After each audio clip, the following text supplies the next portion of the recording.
Bidadi township ವಿಚಾರದಲ್ಲಿ CM DK Shivakumar ಹಾಗೂ ಕೇಂದ್ರ ಸಚಿವ ಎಚ್.ಡಿ. ಕುಮಾರಸ್ವಾಮಿ ನಡುವೆ ನೇರಾನೇರ ಯುದ್ಧ ಶುರುವಾಗಿದೆ. ಬಿಡದಿ ಸ್ಮಾರ್ಟ್ ಸಿಟಿ ಯೋಜನೆಗೆ ಜಮೀನು ಬಿಟ್ಕೊಡಲ್ಲ ಅಂತ ರೈತರು ಪ್ರತಿಭಟನೆ ತೀವ್ರಗೊಳ್ತಿದ್ದಂತೆ ಇತ ನಾಯಕರ ವಾಗ್ಯುದ್ಧ ಕೂಡ ತಾರಕಕ್ಕೇರಿದೆ. ಡಿಕೆಶಿ ವರ್ಸಸ್ ಎಚ್.ಡಿಕೆ ವಾಕ್ ಸಮರ ಹೇಗಿದೆ ಬನ್ನಿ ನೋಡೋಣ.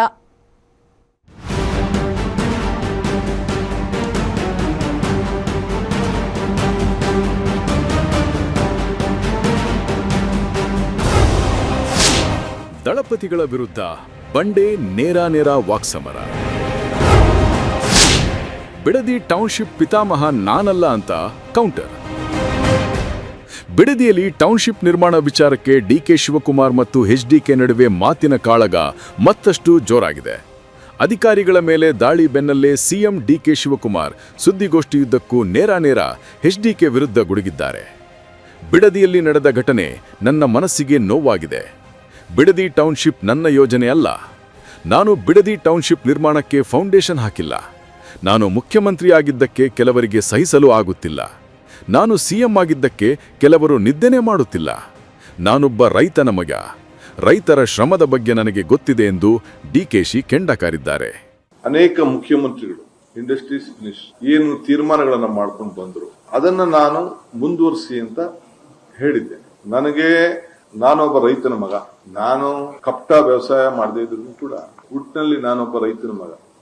ಅದಷ್ಟೇ ಅಲ್ಲ, ಡಿಕೆಶಿ ಜೈಲಿಗೆ ಹೋಗುವ ಸಮಯ ಹೆಚ್ಚು ದಿನ ಇಲ್ಲ ಎಂದು ಕುಮಾರಸ್ವಾಮಿ ಹೇಳಿದ್ದಾರೆ. ನಾನೊಬ್ಬ ರೈತನ ಮಗ. ನನಗೂ ರೈತರ ಕಷ್ಟ ಗೊತ್ತು.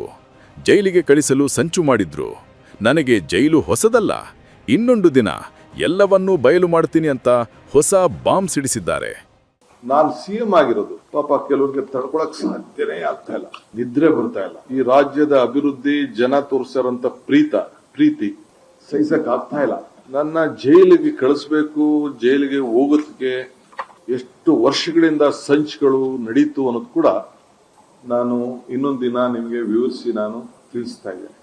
ಇನ್ನು ಡಿಕೆಶಿ ಸವಾಲಿಗೆ ದಳಪತಿ ಎಚ್.ಡಿ. ಕುಮಾರಸ್ವಾಮಿ ಕೂಡ ಅಷ್ಟೇ ಖಾರವಾಗಿ ಕೌಂಟರ್ ಕೊಟ್ಟಿದ್ದಾರೆ. ಅಧಿಕಾರಿಗಳ ಮೇಲೆ ಹಲ್ಲೆ ಮಾಡಲು ನಾನು ಪ್ರಚೋದನೆ ನೀಡಿದ್ದೇನೆ ಅನ್ನೋದು ಸುಳ್ಳು.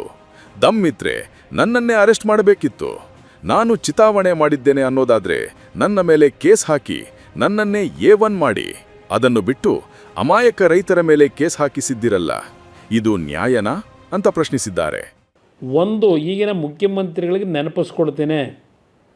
ಈಗಿನ ಮುಖ್ಯಮಂತ್ರಿಗೆ ಇದರ ಹಠಯಾತಿಕೆ ಏನಾದರೂ ಹೆಚ್ಚು ಕಡಿಮೆ ಆದರೆ ಪಾಪ ಹೇಳ್ತಾರೆ, ಅವರೆಲ್ಲ ಪಾಪ ಹೆಣ್ಮಕ್ಳು ಜೈಲಿಗೆ ಹೋಗ್ತಾವ್ರೆ, ಇದಕ್ಕೆಲ್ಲ ಕುಮಾರಸ್ವಾಮಿ ಚಿತಾವಣೆ ನಡೆಸ್ತಾವ್ರೆ ಅಂತೇಳಿ.